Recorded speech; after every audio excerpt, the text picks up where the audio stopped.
In today's video, I'm going to explain how shutter speed works. So what is shutter speed? So shutter speed is one of the exposure triangles of photography.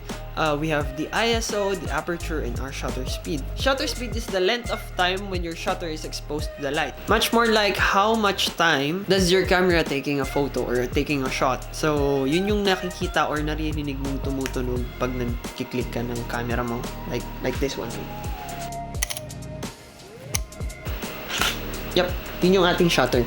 So, shutter speed also have fast shutter, slow shutter, and long shutter. Fast shutter speed can freeze your subject. Yung slow shutter will cause motion blur on our images. Long exposure, long shutter natin is intentionally used to create motions on rivers, waterfalls, on light trails, yung mga dumadaan natin na sasakyan. While some of our object is like completely sharp. So, it means, kunyari, nag-shoot ka ng landscape, then yung rocks, yung mountains is completely sharp. Then all the waters, yung lahat ng waves ng waters natin or nung galing dun sa dagat is like completely, makikita mo yung parang sobrang smooth. Dun yun na-achieve yung ating long exposure. Yung ginagamit typically sa ating landscape photos.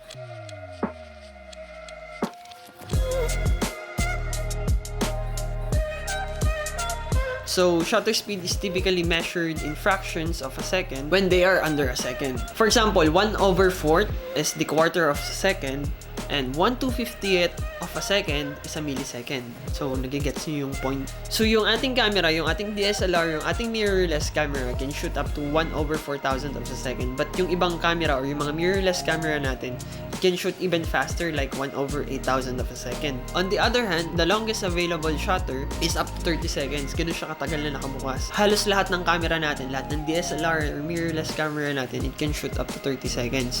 So, you can shoot like longer exposure with the remote trigger pag kinakailangan. Actually, ginagamit siya more on landscape photos, dark Milky Way shots. Yeah, ganun siya ginagamit kasi mas matagal siya. You can shoot like 1 minute, 2 minutes, 3 minutes, even an hour. You can do that sa remote trigger. So, bigyan ko kayo ng example. While our aperture is f2.8, so, ibig sabihin, malaki yung ating butas or yung higher aperture natin. So, it can create shallow depth of field. So, it means mas blurred yung background natin. Pag sinamahan natin siya ng shutter speed natin ng 1/4000 of a second, makikita mo yung ating photo is completely freeze. So, if we put our aperture on f8 or f11, so it means maliit lang yung butas ng ating aperture. So, kakaunti lang yung ilaw na papasok. So, yung ating shutter speed, i-lower down natin like 1/4 of a second or 1 second, 2 second. Ang mangyayari dito sa ating slow shutter speed is like magkakaroon siya ng madaming motion blur on our image. So let's make a recap. Shutter speed is the length of time the camera is open and exposing light into the camera sensor. Fast shutter speed will freeze your subject. Slow shutter speed will create motion blur on your photo. Long shutter or long exposure will create more motion while our background is completely sharp.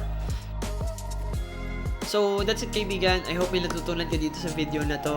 Please don't forget to like, share with your friends. Also, don't forget to subscribe and also hit that notification bell button dun sa baba so you will get notified when I upload videos every Friday. So, yeah. I hope to see you guys next week. Peace out.